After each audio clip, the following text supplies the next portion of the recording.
नमस्कार, स्वागत है आपका पावर ब्रेकफास्ट में। आपके साथ मैं हूं नेहा आनंद। आइए देख लेते हैं कि बुधवार सुबह अंतर्राष्ट्रीय बाजारों से हमारे मार्केट्स के लिए कैसे संकेत हैं। तो धुआंधार सेशन फिर चाहे इक्विटी हो या कमोडिटी स्पेस वहां देखने को मिला है, लेकिन देख लेते हैं कि एशियन मार्केट से फिलहाल कैसे संकेत निकल कर आ रहे हैं। तो एसजीएक्स निफ्टी इस समय 90 अंक ऊपर 15,855 के पास यहां कारोबार होता हुआ दिख रहा है। बढ़त यहां दिखाई दे रही है। बाकी मार्केट्स पर भी नजर डाल लेते हैं। दूसरे एशियन मार्केट्स हालांकि हम देख रहे हैं थोड़ा सुस्ती लेकर खुले। Straits Times flat to positive है, 0.1% ऊपर है, लेकिन कॉस्पी पर नजर डालें तो यहां पर फिलहाल कुछ सुस्ती दिखाई दे रही है। तो मिले जुले ट्रेंड के साथ मार्केट्स यहां पर खुलते नजर आ रहे हैं। अच्छा, निकेई जापान का बाजार इस समय नीचे खुला है और 277 अंकों की कमजोरी दिखाई दे रही है। तो एक एसजीएक्स निफ्टी को आप छोड़ दें, बाकी एशियन मार्केट्स कमजोरी लेकर यहां खुले हैं। डाउ नैस्डैक फ्यूचर्स पर बात करें तो यहां पर भी हम बिल्कुल दायरे का ट्रेड देख रहे हैं। 30,950 के पास फिलहाल 20-21 अंकों की ही स्ट्रेंथ डाउ फ्यूचर्स में दिखाई दे रही है। और नैस्डैक फ्यूचर्स की बात करें तो फिलहाल 25-27 अंकों की ही स्ट्रेंथ यहां पर देखने को मिल रही है। लेकिन कमोडिटी स्पेस में तो कल धुआंधार एक्शन देखने को मिला है। कच्चा तेल 10% स्ट्रेट ऑन कल लुढ़क गया था और हमने 2 महीने के निचले स्तर पर अभी भी इसको इनफैक्ट ट्रेड करता हुआ देख रहे हैं। भले ही निचले स्तरों से 2-2% की स्ट्रेंथ आई है।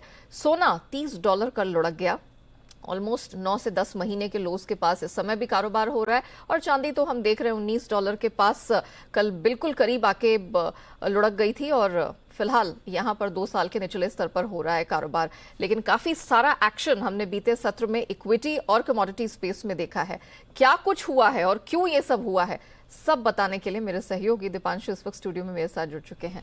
Deepanshu, good morning. हम मान के तो चल ही रहे थे कि ये पूरा साल ही बड़ा नायाब है, हर दिन सरप्राइजेस के लिए रेडी होना चाहिए, लेकिन कल क्या हुआ है? जो मूव्स आपको 1 महीने, 2 महीने, 6 महीने में देखने को मिलती हैं, आप एक ट्रेडिंग सेशन में आप देखते हुए दिख रहे हैं। और वैसी वॉलेटिलिटी है। अब कल जिस तरह से हमारे बाजार एंड में फिसले थे, किसी ने एक्सपेक्ट नहीं किया होगा आज सुबह एसजीएक्स निफ्टी इतना ऊपर होगा, बट है इस समय। कल जब हमारे बाजार बंद हो रहे थे तो डाउ फ्यूचर्स 100-125 अंक नीचे थे। उस हिसाब से देखें तो डाउ फ्यूचर्स 125 अंक नीचे ही बंद हुए। पर जो इंट्राडे वॉलेटिलिटी आपने एक बार के लिए देखी हुई है, अगेन प्रेडिक्ट करना काफी मुश्किल हो रहा है बाजार को और काफी सारे फैक्टर्स हैं जिस पर बाजार रिएक्ट कर रहा है। पर हाँ, volatility is the name of the game. और कल शाम के पूरे अक्रॉस एसेट क्लासेस हमने ऐसा ही एक्शन देखा। तो यूएस में आप कह सकते हैं कि मिली जुली क्लोजिंग रही। काफी कमजोर शुरुआत हुई थी। इनफैक्ट 1 पॉइंट पर तो डाउ 700 से ज्यादा अंक नीचे था और वहां से देखिए जबरदस्त रिकवरी आई। 600 अंक वहां से संभलकर दिन की ऊंचाई पर डाउ बंद हुआ। हालांकि ओवरऑल बेसिस पर देखें तो फिर भी करीब 130 अंक नीचे ही था। वहीं अगर आप नैस्डैक की बात करें तो यहां पर 0.2% की तेजी देखी और निचले स्तरों से देखें तो लगभग 4% की रिकवरी आपने नैस्डैक में आती हुई देखी। तो जबरदस्त एक्शन कल अमेरिकी बाजारों में बनते हुए देखा। मंदी की चिंता अभी भी बाजार पर हावी है। इनफैक्ट कल एक बार फिर से 10 साल और 2 साल की बॉन्ड यील्ड का इन्वर्जन हुआ, यानी कि दोनों बॉन्ड यील्ड उल्टी हैं। 2 साल की बॉन्ड यील्ड 10 साल की बॉन्ड यील्ड से ज्यादा हुई। और जब भी ऐसा इन्वर्जन होता है जहां पर short term bond yield long term bond yield से ज्यादा हो जाती है तो वो एक रिसेशन का इंडिकेटर होता है। ये तीसरी बार ऐसा हमने रीसेंट टाइम्स में होते हुए दिखा है। तो बाजार मान रहा है कि मंदी आ रही है। कुछ और डेटा पॉइंट्स भी मंदी की तरफ इंडिकेट आपको कर रहे हैं, तो उसकी चिंता हावी है। पर क्योंकि 10 साल की बॉन्ड यील्ड काफी तेजी से गिर गई थी, 3% से 2.8% पर चली गई, तो वहां से फिर हमने देखा कि आईटी शेयर्स में निचले स्तरों से काफी जबरदस्त खरीदारी आई। इनफैक्ट सभी दिग्गज आईटी शेयर्स में आपने खरीदारी देखी और वहां से फिर बाजार रिकवर भी होते हुए दिखे। बट ओवरऑल बेसिस पर देखें तो हाँ, इकोनॉमी से जुड़े स्टॉक्स पर काफी दबाव बन रहा है। एनर्जी शेयर्स में तो ऑफ कोर्स कल काफी आपने गिरावट देखी। कंज्यूमर शेयर से थोड़ा सहारा आते हुए दिखा। आज के लिए फेड बैठक के मिनट्स आने वाले हैं, तो ये काफी इंपॉर्टेंट रहेंगे। दिखाएंगे कि पिछली बैठक में फेड का क्या नजरिया था आगे इंटरेस्ट रेट आउटलुक को लेकर एंड मोर इंपॉर्टेंटली इकोनॉमी की सिचुएशन को लेकर। एंड ऑफ कोर्स इस महीने के एंड में फेड की बैठक फिर से है और अभी तक तो माना जा रहा है कि 0.1% की रेट हाइक आ सकती है। यूरोप की बात करें तो अमेरिका के एक्शन से पहले ही बंद हो गए थे और वहां पर भी मंदी का खतरा था, जिसकी वजह से हमने देखा कि कल यूरोप के बाजार 3% तक की भारी गिरावट के साथ बंद हुए। और आज के लिए यूके के बाजार में आपको स्पेशली नजर रखनी है। इकोनॉमी वाइज कुछ नया नहीं आया है, बट पॉलिटिकल अपहीवल वहां पर बहुत ज्यादा हो रहा है। 3 सीनियर कैबिनेट मिनिस्टर्स ने इस्तीफा दिया और इसमें उनके वित्त मंत्री, फाइनेंस मिनिस्टर ऋषि सुनाक भी शामिल हैं। तो देखना पड़ेगा क्या इस पर बाजार आज रिएक्ट करते हैं या नहीं। कमोडिटीज जैसा आप हाईलाइट कर ही रही थी, धुआंधार एक्शन कल आते हुए आपको दिखा।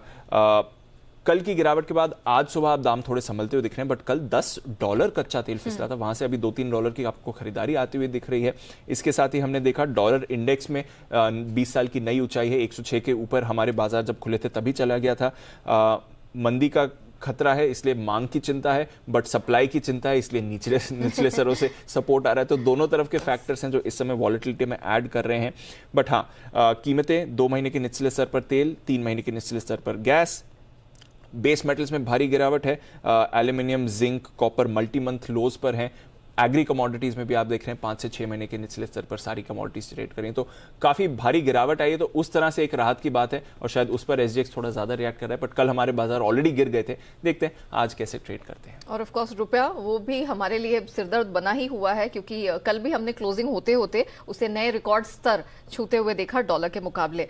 तो बहुत सारे फैक्टर्स हैं जिस पर आज हमारा मार्केट रिएक्ट करता हुआ दिखेगा। बहरहाल शुक्रिया आपका दीपांशु हमारे साथ जुड़ने के लिए और वो पूरा ग्लोबल अपडेट विस्तार से दर्शकों के सामने रखने के लिए। आगे बढ़े इससे पहले देख लेते कि कल संस्थागत निवेशकों की तरफ से प्रदर्शन कैसा रहा। तो सबसे इंटरेस्टिंग बात यह देखने को मिली कि काफी समय बाद एफआईआईज की तरफ से कैश स्पेस में डबल डिजिट, ट्रिपल डिजिट नहीं 4 डिजिट में खरीदारी देखने को मिली है। जी हाँ, 1300 करोड़ के पास की खरीदारी हमने कैश स्पेस में घरेलू विदेशी संस्थागत निवेशकों की तरफ से आते हुए देखी। और जो घरेलू संस्थागत निवेशक अब तक खरीदारी कर रहे थे उनकी तरफ से काफी समय के बाद हमने 258 करोड़ की बिकवाली देखी है। एफएनओ स्पेस में भी कुछ बिकवाली हमने एफआईआईज की तरफ से देखी। 273 करोड़ के आसपास के सेल ऑफ का फिगर रहा है। तो आज जिस तरह के इंटरेस्टिंग संकेत आते हुए दिख रहे हैं हमारे मार्केट्स में, आपको क्या ट्रेडिंग रणनीति अपनानी है, क्या ट्रेडिंग रेंज होगी, सब बताने के लिए जी बिजनेस के मैनेजिंग एडिटर अनिल सिंह भी हमारे साथ जुड़ चुके हैं।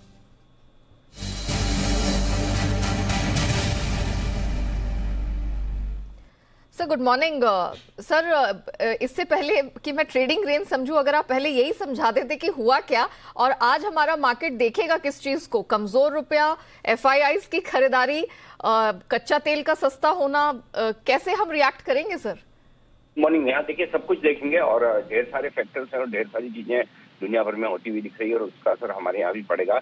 लेकिन ज्यादातर जो कुछ भी हो रहा है दुनिया भर में वो हमारे लिए अच्छा है, ठीक है। Minute to minute, day to day basis पर थोड़ा बहुत बाजारों के साथ हम ऊपर नीचे हो सकते हैं, लेकिन हमें यही तो चाहिए कि कच्चा तेल नीचे आ जाए, हमें यही चाहिए कि कमोडिटीज सारी नीचे आए, ताकि इन्फ्लेशन का जो डर है हमारे यहाँ भी और पूरी दुनिया भर में, विशेषकर हमारे लिए तो इन्फ्लेशन के लिए आज से कच्चा तेल काफी इंपॉर्टेंट है और वहाँ पर $7 की गिरावट एक साथ आना कोई छोटी बात नहीं है। तो मुझे लगता है कि ओवरऑल फैक्टर्स ग्लोबल मार्केट से हमारे लिए अच्छे हैं और इन सबके बीच में रिसेशन की चिंता के बावजूद अमेरिकी बाजार निचले स्तरों से संभल कर बंद हुए हैं, कोई बहुत खराब बंद नहीं हुआ है। नैस्डैक तो 200 पॉइंट ऊपर जाकर बंद हुआ है। तो मुझे लगता है कि ओवरऑल ग्लोबल संकेत हमारे लिए पॉजिटिव साइड पर है, न कि नेगेटिव साइड पर। और दूसरी बात ये भी है यहाँ कि कल हम ऑलरेडी इसका अंदाजा लगाकर वोलेटाइल होकर ऊपरी स्तरों से फिसल भी चुके हैं, तो जाहिर सी बात है कि रिकवरी का दिन बनता है, पहली चीज है। अब आइए हमारे अपने बाजारों में, एक तो ये कि कल 16,000 को पार करके जिस तरह से हम फिसले हल्के ऑलरेडी हो चुके हैं, लाइट पोजीशंस पर हम गए हैं कल। और दूसरी बात ये कि बड़े लंबे समय बाद में आपके सामने एफआईआईज की तरफ से बिकवाली थमती हुई दिखी है, खरीदारी का आंकड़ा आया है, तो जाहिर सी बात है वो भी थोड़ा सा मूड सुधारने वाला है। तो ओवरऑल इन सभी संकेतों के बीच में एक रिकवरी का दिन बनता है। हाँ, उतार चढ़ाव रहेगा, ऊपरी स्तरों पर फिर से प्रॉफिट बुकिंग आती हुई दिख भी सकती है, लेकिन फिलहाल जो ट्रेडिंग रेंज है आपके लिए 15,650, 15,750 स्ट्रॉन्ग सपोर्ट का काम करेगा और ऊपरी स्तरों पर 15,925 से लेकर 16,000 यहाँ तक फिर से एक बार जाने की कोशिश निफ्टी की हो सकती है। बैंक निफ्टी भी कल 33,800 के पास बहुत ही सही लेवल पर बंद हुआ है। 33,525, 33,650 स्ट्रॉन्ग सपोर्ट जो है आसानी से टूटेगा नहीं और एक बार 34,000 के आसपास खुलकर उसे पार करके फिर 34,150 से 34,350 की रेंज में बैंक निफ्टी भी फिर से जाने की कोशिश कर सकता है। तो मुझे लगता है कि कल के उतार चढ़ाव भरे सेशन के बाद आज एक राहत वाला और रिकवरी वाला दिन होना चाहिए। जी ने आप thank you so much sir. तो राहत और रिकवरी वाला दिन आज डेफिनेटली देखने को मिलेगा। कल तो वॉलेटाइल सेशन था, लेकिन सर की बातों से काफी रिलीफ मिलता हुआ दिख रहा है। वो लेवल्स रिपीट कर देती हूँ। निफ्टी 15,650 और 750 ये आज एक सपोर्ट रेंज का काम करेगा। डिप्स में आपको कुछ खरीद का मौका डेफिनेटली मिलेगा। 15,925, 16,000 ये लेवल आज ऊपरी स्तर पे फिर से टेस्ट करता हुआ निफ्टी दिख सकता है। बैंक निफ्टी 33,425 से 650, ये माफ कीजिए 33,525 से 650, ये एक सपोर्ट रेंज का काम करेगा आज बैंक निफ्टी में। और अपर बैंड 34,000 के पार सर को लगता है कि जो अगला पड़ाव है या रेंज है बैंक निफ्टी का रेजिस्टेंस के तौर पर 34,150 से 350 का देखने को मिल सकता है। तो ये रहेगी मोटे तौर पर एक trading range Nifty bank Nifty में, जिसको पकड़ के आप आज काम कर सकते हैं। चलिए, खबरों के दम पर कहां रहेगा एक्शन, ये सब बताने के लिए मेरे सहयोगी अरमान स्टूडियो में जुड़ चुके हैं। अरमान, गुड मॉर्निंग। काफी इवेंटफुल दिन कल और कल शाम खासतौर से साबित हुआ है। मुझे बताइए, आज भी क्या वैसा ही दिन दिख रहा है? कहां रखनी है नजर? बिल्कुल, सबसे पहले ध्यान रखिएगा कि जो आज हमारी कैबिनेट है, कैबिनेट की बैठक है सुबह 11 बजे, फिर पावर ग्रिड है, पावर ग्रिड में जो बोर्ड 11,000 जुटाने के लिए विचार करेगा, पैसा लो डिजिटल जिसमें प्राइवेट प्लेसमेंट के जरिए जो फंड जुटाने पर विचार किया जाएगा, सेटको ऑटोमेटिव जिनके क्वार्टरली रिजल्ट्स आएंगे Q4 FY22 के, उसके साथ साथ ग्रेट ईस्टर्न शिपिंग पर ध्यान रखिएगा जिनका बायबैक आज से बंद हो जाएगा, और एक चेंज इन प्राइस बैंड है जिसमें फ्रॉम 20% टू 10% है, EKI एनर्जी सर्विसेज है। अब खबरों पे और अपडेट्स पर, जिसमें बजाज फाइनेंस जिनका Q1 FY23 का अपडेट आता हुआ दिखा है, उनके डिपॉजिट्स जो हैं वो लगभग 22% बढ़कर आते हुए दिखे हैं। वहीं अगर आप AUM की बात करेंगे, AUM लगभग 31% बढ़कर आता हुआ दिखा है।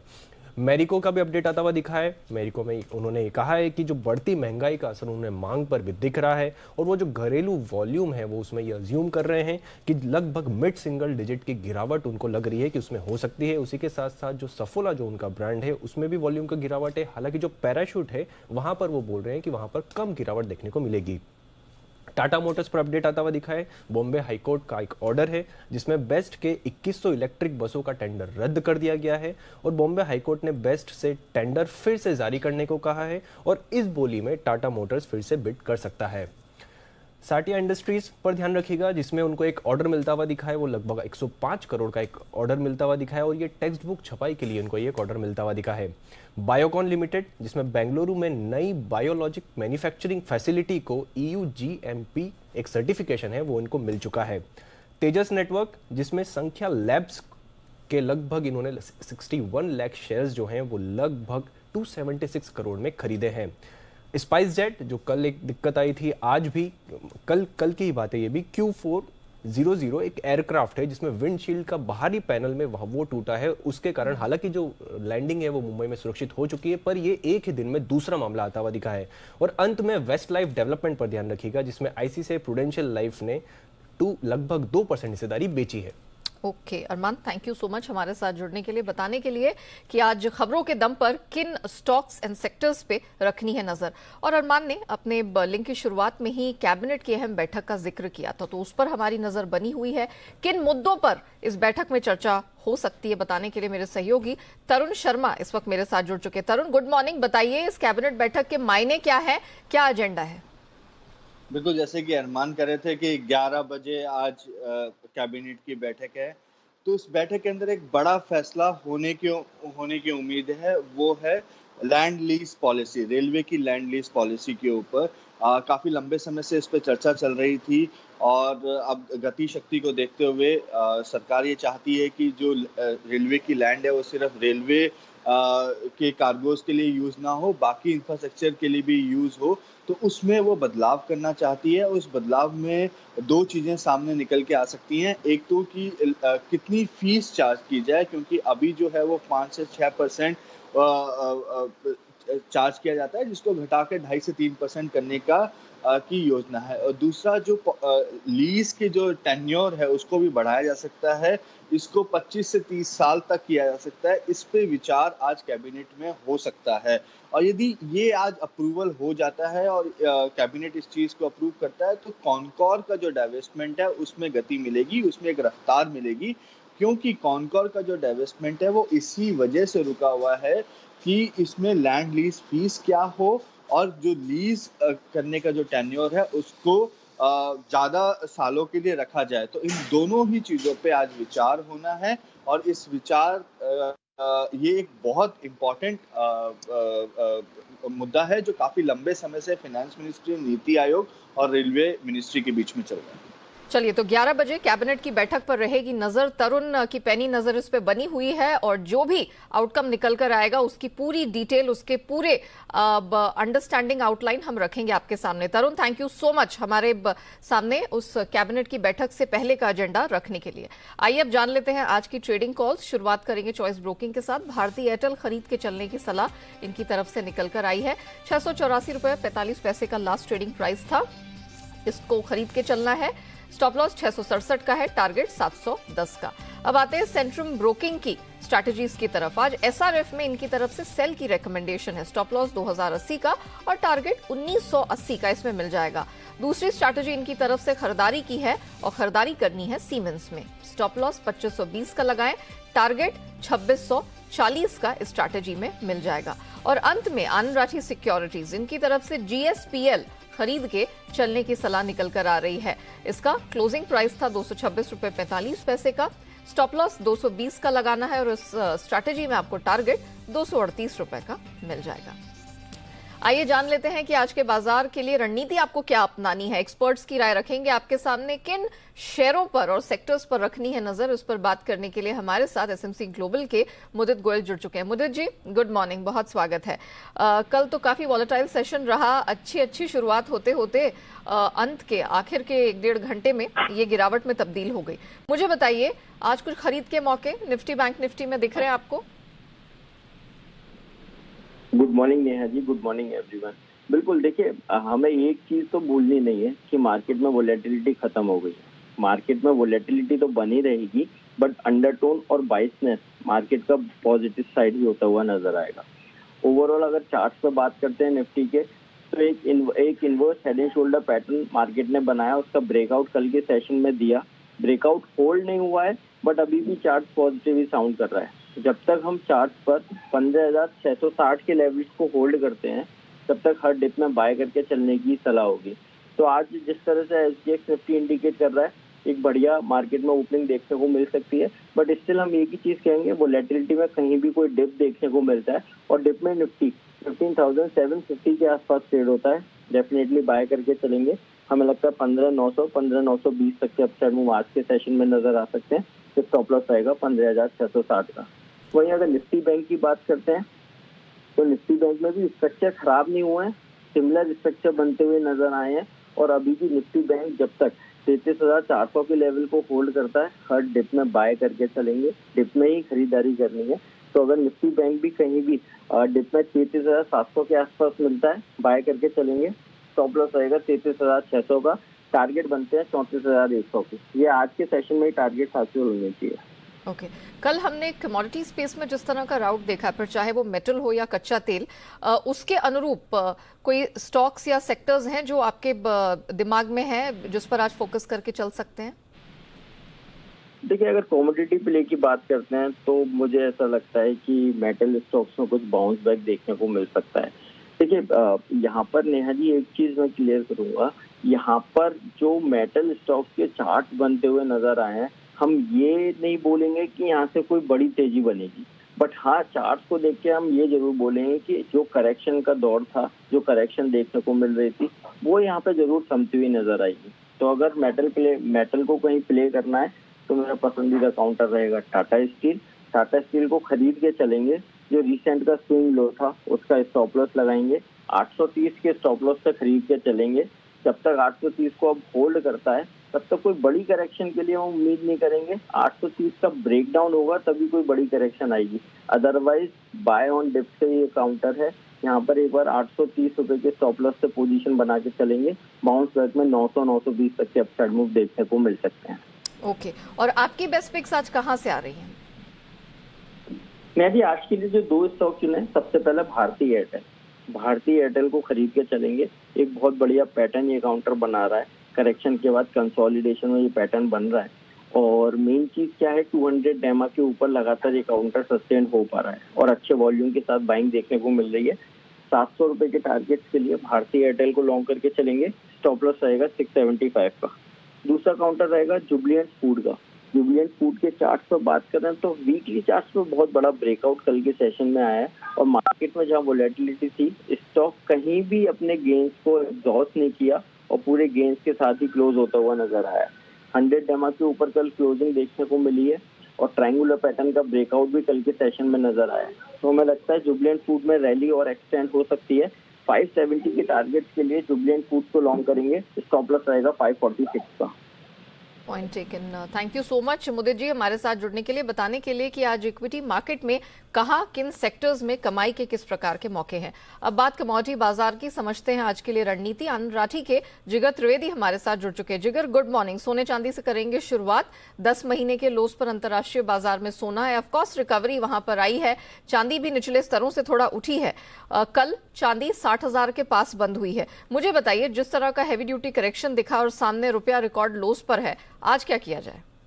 Good morning Neha. सो कल के मार्केट में हमने देखा, चाहे वो एनर्जी पैक हो, बेस मेटल्स हो या सिल्वर हो, रिसेशनरी फियर्स की वजह से, स्ट्रॉन्ग डॉलर की वजह से मार्केट में प्रेशर था। हो सकता है थोड़ा बहुत पुल बैक आज आएगा।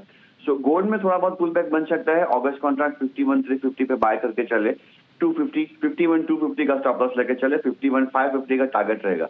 लेकिन आज मिडनाइट में एफओएमसी की लास्ट मीटिंग की मिनट्स आएगी।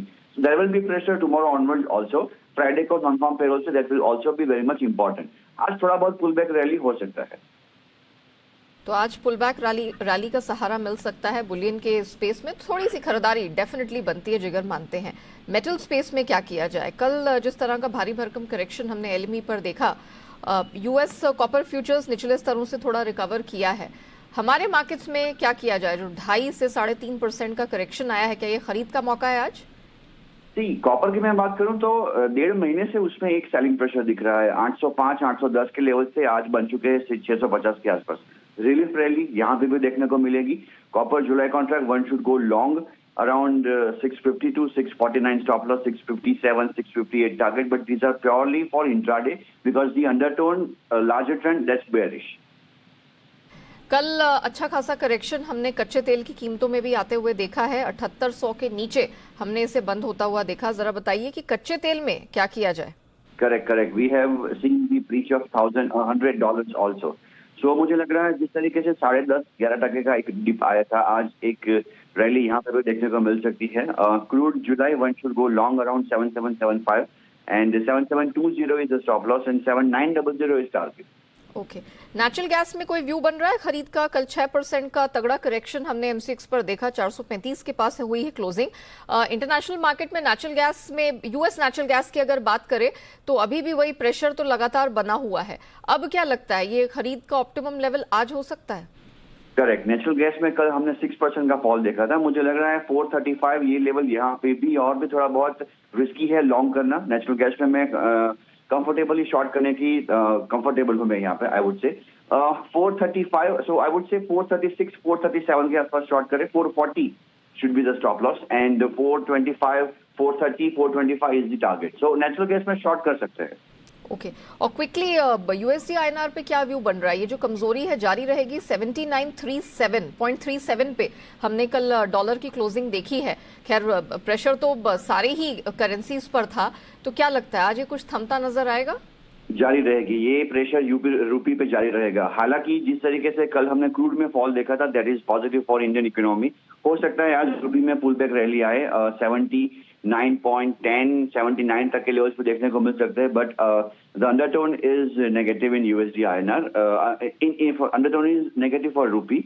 USD INR looks very strong. So buy on dips की स्ट्रेटेजी यहाँ मेंटेन कर सकते हैं। 79.20-25 के एक सपोर्ट पे हम बाय कर सकते हैं। 79.10 का स्टॉप लॉस, 79.50-55 के लेवल्स देखने को मिल सकते हैं 1 या 2 दिनों में। ओके। तो रुपए में कमजोरी अभी भी रहेगी जारी।